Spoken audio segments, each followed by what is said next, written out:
Okay. So, eto na. Nakagawa na rin ako ng ng hindi ko alam kung maiintindihan ninyo eh. Pero mamaya papaliwanag ko 'to, 'no? Kasi gusto ko gagawa ako ng love reading. Pero gusto ko yung pasok talaga. Yung alam mo yun, yung talagang target niya talaga yung mismong collective. Yung gano'n, yung malinaw talaga, super, super clear. Okay. So, mag-i-intro muna ako. Hello, my dear. Welcome or welcome back sa ating YouTube channel. My name is RJ, your tarot card reader. At ang gagawin po natin ngayon is yung ating Love Collective reading. Ayan. Yay! Ang dami may gusto nito. Okay, ang dami may gusto ng Love Collective reading. Pasensya na po kung hindi ko kaagad nagawa to, ha? Kasi talaga nag-iisip talaga ako ng alam mo yung magandang reading, magandang format ng reading, my dear, na kung saan hindi tayo magpapaligoy-ligoy. Yung umpisa pa lang ng reading, alam mo na kung para sa'yo talaga siya at hindi siya para sa'yo. Yung ganon. Reminder lang tayo, remember, my dear, na ang gagawin natin ngayon is General Love Collective Reading. So, hindi po to 100% na magre-resonate for everybody. Kung hindi ko man masagap yung energy mo ngayon, don't worry, kaya meron niyang mga numbers sa lahat ng this is the first love collective reading na gagawin natin, okay? Meron na ba ako nagawa na ibang love collective reading? Hindi ko maalala, basta madalan lang kasi ako mag-love collective reading, but definitely magkakaroon pa to na number 2, number 3, and number 4, okay? So, kung hindi ko man ma-receive yung energy mo today, it's okay, my dear. Ipaubaya mo sa ibang tao yung energy na ito, okay? Baka hindi pa talaga ngayon yung tamang panahon para ma-receive ko yung energy mo, okay? So, bago tayo mag-proceed sa ating reading, gusto ko lamang pong kunin itong pagkakataon na ito na makapagpasalamat. Maraming salamat po sa ating mga abangers, sa mga walang sawang naghihintay at nag-aabang ng kanilang mga readings. Thank you very much. Gusto ko rin pong pasalamatan yung ating mga bagong subscriber. Hello, my dear. Welcome po sa ating channel. I hope na mag-enjoy po kayo dito at sana yung mga readings na ginagawa natin ay nakakatulong po sa inyo o ay nakakatulong po sa ating lahat. Okay, let's go na tayo, my dear. So, umpisahan natin ang ating reading sa pagtatanong. Yung gagawin po ba namin na collective reading ngayon is meron po bang involved na third party issue? Doon natin siya uumpisahan. Para sa umpisa pa lang alam mo na, 'di ba? Kung hindi para sa iyo, ba't siya na? 'Di ba? Ano na? Arat na, 'di ba? Ganun 'yon. So, ang una natin, my dear, na energy, tatanungin natin kung meron po bang third party energy dito sa gagawin natin na reading para sa ating my dear Cancer. Okay? Para sa ating mga my dear Cancer, titingnan natin, okay? And then, pag nasagot na 'yon, siyempre, pag hindi, pag wala naman, at least, dun lang ako magpo-focus sa'yo at saka sa partner mo. Okay? Pag sinabi naman na yes, meron, so definitely, kukunin natin yung energy ni third person. Okay? Yung kung sino man yung kulasisi, kulalala. Okay? So, tanungin muna natin. Simple lang naman to. Di ba? Pag red, yes. Pag black, no. Okay?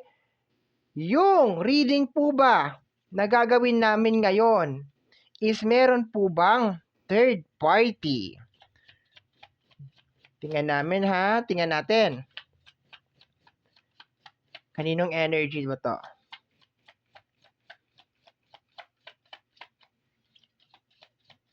Let me see. Cancer.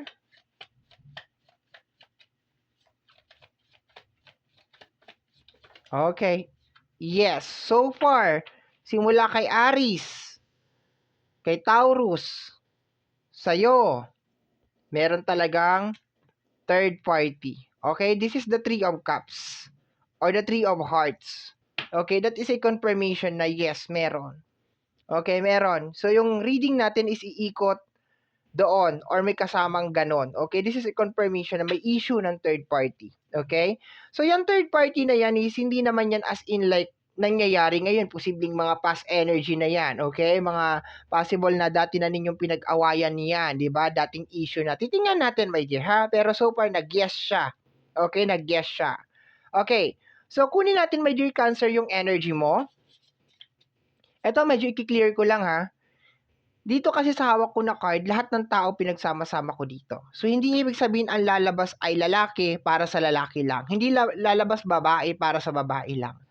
Titingnan natin yung energy. Energy, my dear, ang pagbabasihan natin, hindi gender. So, everybody is welcome. Bakla, tomboy, lalaki, babae, may ngipin o wala, welcome kayo dito. Okay? Huwag kayong magpa-distract. Ay, lumabas queen para lang sa mga babae. No. Yung energy ang pagbabasihan natin. Okay? So, tingnan natin ha. Papaliwanag ko sa iyo kung paano nagwo-work. Okay, energy ng Cancer, patingin po ako. Sa side ng Cancer, tingnan natin ha. Sa side ng Cancer, let me see. Anong energy ni Cancer sa loob ng connection? Or, we have here the energy of the Jack of Speed. Okay. Si Jack of Speed is parang si Page of Sword. Okay? So, overthink, mapag-stalk, mapag-obserba, mapagkilatis, okay? Pero normally, overthinker to, itong card na to, okay? So, sinasabi my dear na sa loob ng relationship, madalas ka nag-overthink, okay? And, nag-o-observe ka lagi, okay? You are very, very curious kung ano ang ginagawa ng partner mo, okay? Gusto mo siguro laging updated. Gusto mo laging sinasabi sa'yo yung mga pupuntahan, gano'n. Yung mga activities gusto mo. And para sa akin, hindi naman masama yun eh. 'Di ba yung pagkapaalam, okay sa akin yun. Sa akin, this is good. Normal yun, 'di ba? Yung kung saan pupunta, anong oras uuwi, sa akin good yun kasi partner mo eh. Asawa mo eh, 'di ba? Normal lang sa akin yun, that's good. Ang hindi lang maganda, my dear, sa Jack of Speed is yung pag-o-overthink. Yun lang ang hindi maganda sa kanya. Okay? Tingnan natin yung energy ng iyong partner. And young energy to. This is a young energy, my dear. Okay? Tingnan natin ha.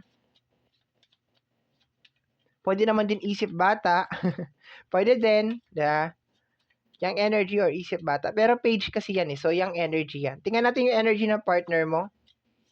Energy ng partner mo. Ito daw. The King of Pentacles. Uy! King of Pentacles, provider. Okay. Stable yung energy. Sa pera. Okay, sa pera. Okay, money to. Kasi kung naging King of Heart to, mapagmahal. Hindi, King of Pentacles eh. So siguro pagdating sa usapin ng pera, okay. 'Di ba? Maaasahan. Hindi naman as in like ibig sabihin mayaman na mayaman, pero sa tingin ko parang pwede na. Pwede mo nang masandalan sa usapin ng pinansyal, 'di ba? Hindi laging may pera, pero makakagawa ng pera. Pwede naman. Or posibleng mayaman din, ano? Mayaman tong iyong person over here na maganda yung kanyang aura, yung kanyang energy. Okay? Pero ang hindi lang kasi maganda, my dear, sa King of Pentacles, kasi may kakayanan siyang gumawa ng pera. Minsan kasi na-overpower. 'Di ba? Yung minsan naiisip mo siguro na ay may pera siya kaya kaya niyang bumili ng ganito, kaya niya magbayad ng ganito, kaya yung gano'n kasi may pera siya eh. Kumbaga sa inyong dalawa, sakop na sakop ka talaga niya oh. Kasi tingnan mo, Jack ka lang, King siya. Sakop na sakop ka niya, control na control ka talaga niya. So sino nagmamaniobra, sino nagmamaneho ng relationship? Si King. 'Di ba? Jack ka lang eh. 'Di ba? Kahit gaano ka ano yun? Ratatitat yung bunganga mo, siya pa rin ang masusunod. Siya pa rin talagang may final say sa lahat.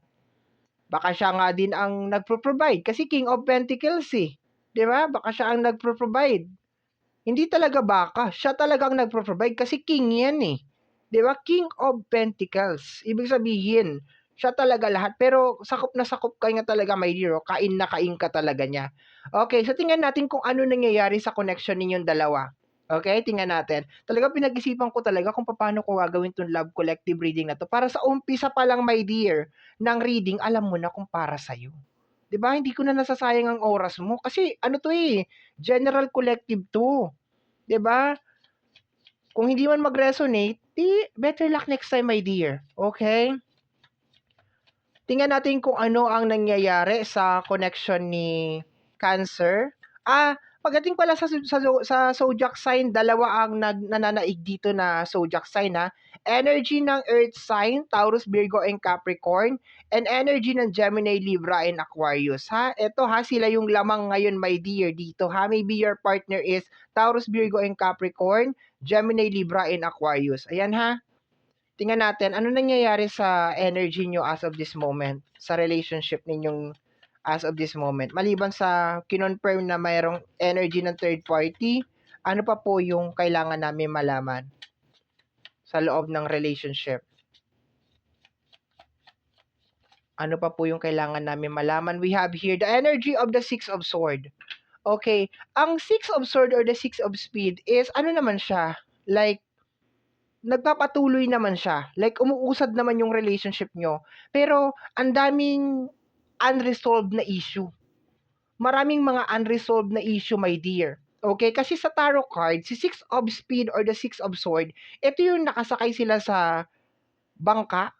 Tapos para sila nagsasagwan, tapos malungkot yung aura ng card.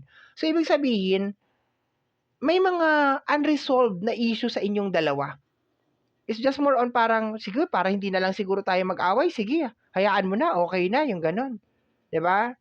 Yung typical na parang, may mga hindi pagkakaunawaan na, parang inaano na lang, sinasantabi na lang, ganon.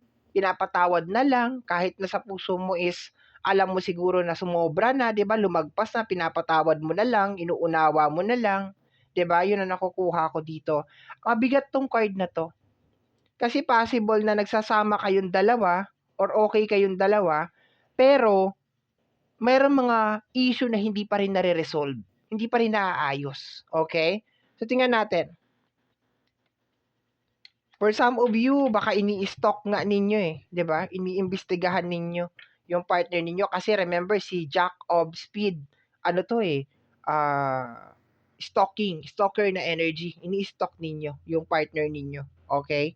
So, tingnan natin. So, 3 cards tayo dito. 3 cards sa partner mo, 3 cards sa'yo. And then, mamaya kukunin natin yung energy nung third party. Titingnan natin yung energy niya. And then, i-close natin to ng possible na maging outcome ng relationship ninyo in the near future. Okay? Tingnan natin, ha?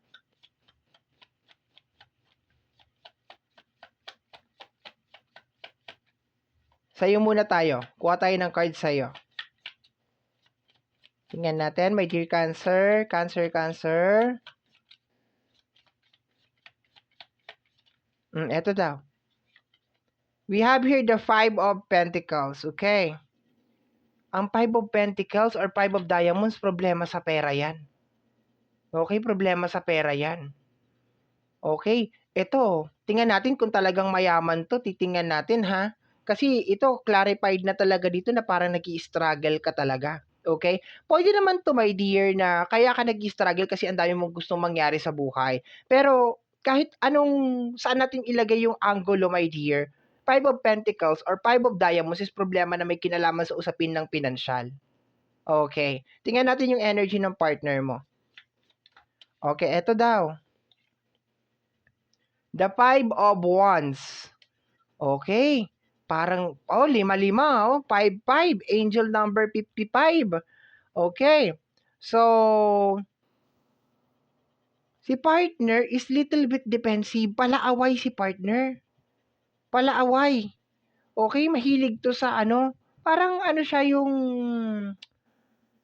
lagi siyang kontrabida, palaaway, mahilig tong yung manumbat. Posibleng mahirap to, my dear. Kahit sabi mo meron siyang pera, kung ipapasukan naman niya sa iyo lahat ng binibigay niya na pera or something, lahat ng naitutulong niya, mahirap to. Kasi Five of Wands eh. Sa tarot, ito yung naghahampasan ng mga wands, yung nag-aaway-away, no? Basta nakukuha ko dito, my dear, mapanumbat. Itong area na to, mapanumbat siya. Okay. Baka for some of you is dinidibdib ninyo na, bakit gano'n? Nagbigay ka pa, binibilang mo naman, 'di ba? Yung mga gano'n. 'Di ba? Pangit na ugali. Pakiramdam ko, pangit ang ugali nito. May pera nga, pero pangit naman ang ugali. Kasi may Five of Wands na eh, 'di ba? Palaaway, mapanumbat, 'di ba? Siguro pag nako-corner mo siya, yun na, manunumbat na to. kung ano-ano lang sasabihin sa alam mo yung para malihis lang ba yung usapan, yung issue, kung ano-ano na yung sasabihin niya. Hindi ko gusto yung ugali nito. Ikaw, ang problema lang sa'yo, sabagay hindi ka naman siguro mag-o-overthink, my dear, kung hindi naman din talaga niya inuumpisahan. Baka tinatanong mo lang naman kung ano-ano nang sinasabi, di ba? Tingnan natin, additional cards pa tayo sa'yo.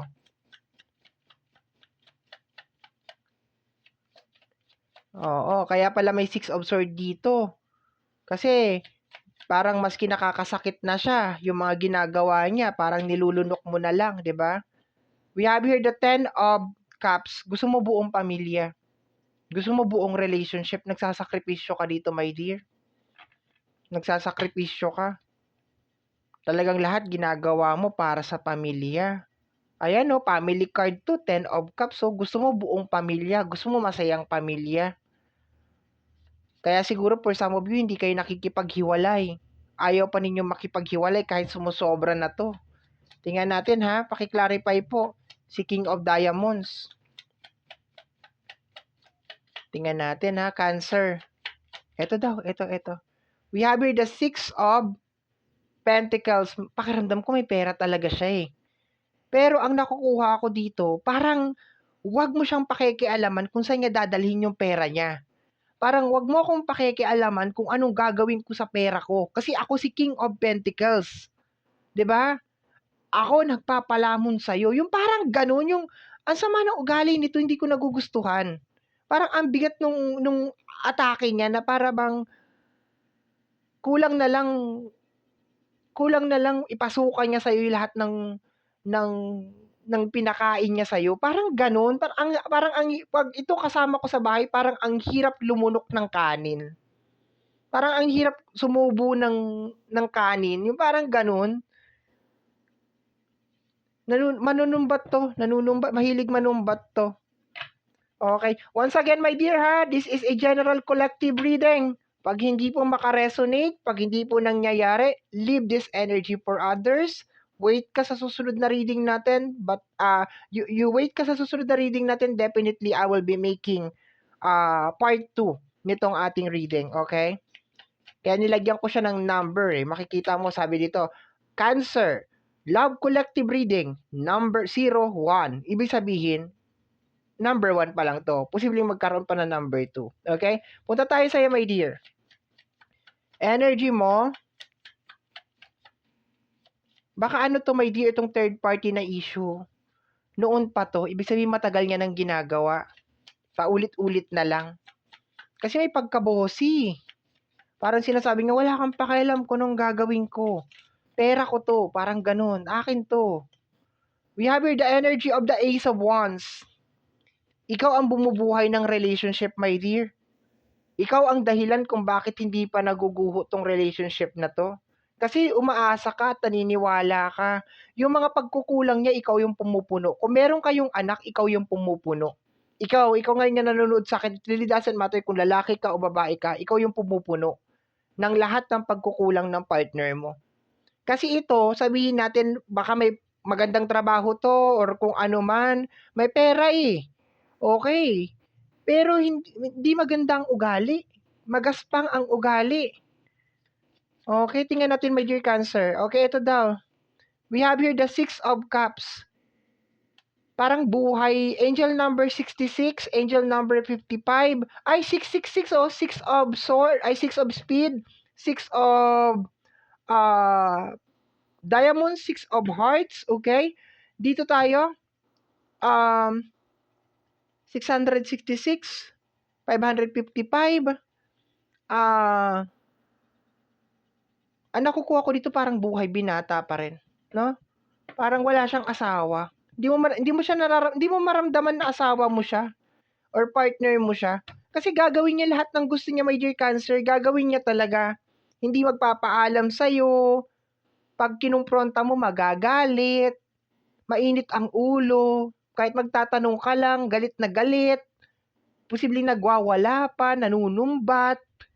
Ikaw, ang nangyayari sa'yo dito, nag-o-overthink ka na nag-o-overthink. Possible na, bakit ganun? Ang daming kulang sa bahay. hindi niya mapunan, ang daming problema nangyayari. Ikaw yung dumidiskarte dito eh. Yung mga pagkukulang niya, yung mga obligasyon niya, my dear, ikaw yung pumupuno. Ikaw yung gumagawa ng paraan. Sinasabi dito, my dear, na wala na tong relationship na to or hindi mag-work tong relationship na to kung ikaw ay bibitaw. Pero ang pangit ng ugali nitong tao na to. Pangit. Talagang hindi mo siya pwedeng tanungin, hindi mo siya pwedeng kumprontahin, hindi ka pwedeng magalit kahit harap-harapan ka na niyang niloloko or ginagago, hindi ka pwedeng magalit, parang manahimik ka lang dyan, gagawin ka niyang parang aso. Sit, parang ganun, upo ka dyan, dyan ka lang. Ako nagpapakain sa'yo, ako lahat, parang ganun. Ang ano ng energy niya, hindi ko gusto. Okay? Pero ito sa energy ng Six of Swords, Six of Speed, tama, Six of Swords. Ano to, my dear? Possible na nagpapatuloy pa rin yung relationship maski meron mga issue na hindi nare-resolve. Kasi siguro nananahimik ka na lang. Kasi pinapahalagahan mo yung relationship, pinapahalagahan mo yung pamilya, gusto mo ng buong pamilya, gusto mo buo, kaya tinitiis mo itong ugali nitong tao na to. Nasa kanya ang problema. Ikaw nag-o-overthink ka lang naman. Pero sa tingin ko, my dear, hindi ka naman mag-o-overthink kung wala siyang ginagawa na hindi maganda. Okay? So, punta na tayo sa energy ng third party. Sino tong third party na ito? Okay? Tingnan natin. Sino tong third party na ito? Okay, ito daw. We have here the energy of the Queen of Wands. Energy ng fire sign Aries, Leo, and Sagittarius. Okay? Once again, hindi ibig sabihin na queen, babae. Pwede yan maging lalaki. Kasi sabi ko kanina, my dear, sa unahan pa lang ng reading natin, walang gender sa reading natin. Ang binabasihan lang natin is yung kanyang energy. Okay. Let me see. 3 cards lang tayo dito for clarification sa ating Queen of Wands. Tingnan natin.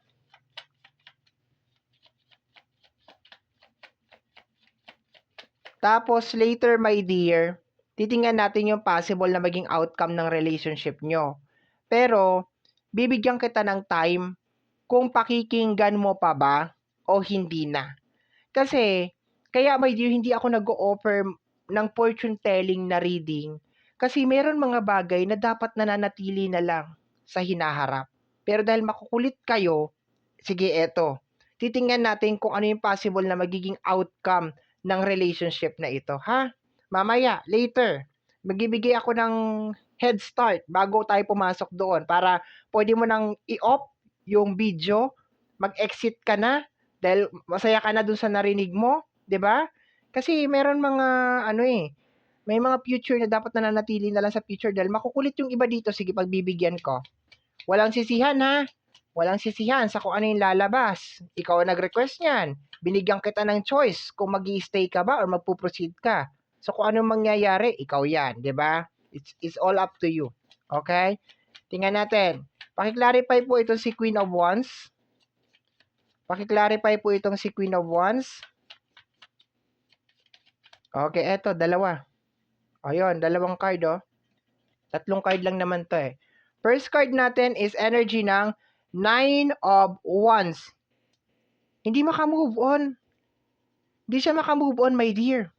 Okay? The Two of Swords. Okay, hinahanap-hanap niya pa rin. Energy to ng past. Nakarelasyon niya dati. Posibleng pinag-awayan ninyong dalawa. Hinahanap-hanap siya. Yan, hindi makamove on, no? Okay, hindi makamove on. Pag kinausap ko to, namimiss mo ba si King of Pentacles over here? Sasabihin niya, ay hindi na. Pero iba yung sinasabi ng puso niya. Namimiss niya. Namimiss niya ang asawa mo. Tingnan natin.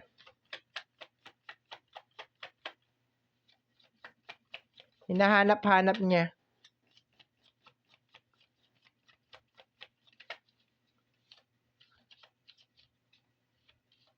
Tingnan natin, ha? Dahan-dahanin lang natin. Okay, ayun. We have here the energy of the speed. This is energy of bad luck. Hindi pa rin tumitigil to, my dear. Ace of Speed, hindi pa rin tumitigil, my dear. Ibig sabihin, nilalandi niya pa rin o sinisidyus niya pa rin ang asawa mo hanggang sa ngayon. Kahit na sabihin natin na nagkaroon na ng problema or nagkahulihan na or something, or iniiwasan na siya ng asawa mo, hinahabol niya pa rin yung asawa mo. Hindi siya makamove on, patay na patay siya sa asawa mo, my dear. Patay na patay itong babaeng to o itong Queen of Wands na ito, itong energy na ito, my dear, sa asawa mo. Di ko alam kung anong pinakain ng asawa mo dito, pero patay na patay siya sa asawa mo. As in. Pero tinatanggi niya. No, kung tatanungin mo siya, mahal mo ba si ganito? Hindi. Kayo ba ni ganito? Hindi. Sabihin niya. Tatanggi niya yung asawa mo. Pero, mahal na mahal niya talaga. As in, patay na patay talaga siya. As in. Hanggang ngayon, hinahabol niya pa rin yung asawa mo. Talagang para siyang linta. Para siyang tuko kung makakapit. Linta. Hinahanap niya, ini-stalk niya sa Facebook. Tinitingnan niya. Sinusundan niya sa trabaho, ini-stalk niya talaga. Ganon, inaalam niya kung ano nangyayari. Hanggang ngayon, patay na patay pa rin tong babae na to sa kanya. Okay? So ito, I think ito yung mga typical na naka one night stand ng asawa mo or parang nagkaroon ng pling-pling. Tapos, kasi hindi naman ano tong itong energy ni Queen of Wands over here kung walang nangyari. Baka pinatikim to ng yung romansang itik. 'Di ba? Baka na romansang itik ito. Kaya hindi na makatulog sa gabi sa kaiisip. Baka isinisid, ganon. Sinisid marino yata, ganon. Hindi makatulog eh. Talagang, iniisip-isip pa rin ng asawa mo. Kahit na siguro alam niya na may asawa. 'Di ba? Okay lang sa kanya maging pangalawa. 'Di ba? Kasi based dito sa card natin, okay naman kayo ng asawa mo. May mga issue na binabrush off nyo, pero 'di ba? Siguro maliwanag na dito na pinipili ka na ng asawa mo. Kumbaga parang ikaw yung pinipili, pero siya ayaw niya talagang tumigil. Itong babae, ito, babae o lalaki, basta may energy ng Queen of Wands. Talagang ayaw niyang tumigil. Okay, tatanungin na natin ha, ito na yung head start natin. Sisilipin na natin kung ano yung possible. 'Di ba? Na mangyari sa hinaharap sa inyong dalawa mag-asawa ha. Pwede na mag-exit. Ha? Yung mga hindi pa ready na marinig to, mag-exit na kayo ngayon pa lang ha. Walang sisihan. Binigyan ko kayo ng nako. Okay. Kasi sa bandang huli, pag nagkanda ano-ano ang buhay, sisisi sa tarot card reader o sa fortune teller, ginusto mo naman makinig eh. O at least maliwanag yung kontrata natin ha, nag-agree ka. Ayan. Okay. Tingnan natin, tanong natin. Ano ang possible na mangyari sa inyo sa hinaharap? Isang card lang to, my dear. Isang card lang. Normally, pag itim, possible na maghiwalay kayo. Pag pula, life must go on. Continue. Titingnan na lang natin kung mabigat ba o magaan. Okay, tingnan natin. Possible na mangyari sa inyong dalawa ng partner mo. Okay, we have here the energy of the Five of Swords. Energy ng abandonment. Di maganda to. Possible na magwawagi ito si Kulasisi. Ayaw niya talagang tumigil eh. Talaga lahat gagawin niya para maagaw sa iyo ang asawa mo. This is energy of abandonment. Iiwanan ka ng asawa mo in the near future. Or possible na baka as of this moment, kung nakaabot ka ng ganito kalayo, possible na yan ang nagiging issue ninyo ng iyong partner. 'Di ba? Kasi ito ang problema. Ayaw niyang tantanan ang asawa mo. Ayaw niyang hiwalayan ang asawa mo. Kahit alam niya na may asawa na, may pamilya na ayaw niyang tantanan. Yan ang may problema. Ito. Kaya possible in the near future, ang mangyayari dito, my dear, is para kang pahinog na mangga. Sisilipin ka na lang kung kailan ka sisilipin. Kumbaga parang dalawa ang uuwian nito. Or baka posibleng hindi na umuwi sa'yo. Okay? Baka posibleng magpadala na lang to ng pera. Ganon. Sad to say, dahil abandonment to, baka hindi na nga talaga magparamdam. 'Di ba? Walang sisihan ha. Ginusto mo marinig ang future. Okay. So, my dear, ito po ang nasagap natin na message energy para sa araw na ito. Kagaya po ng lagi kong sinasabi, ang tanging hiling at dasal ko lamang po sa ating buong may kapal na ang mga readings na ginagawa ko ay nakakatulong po sana sa ating lahat. Maraming maraming maraming salamat po. Thank you, my dear. Bye-bye.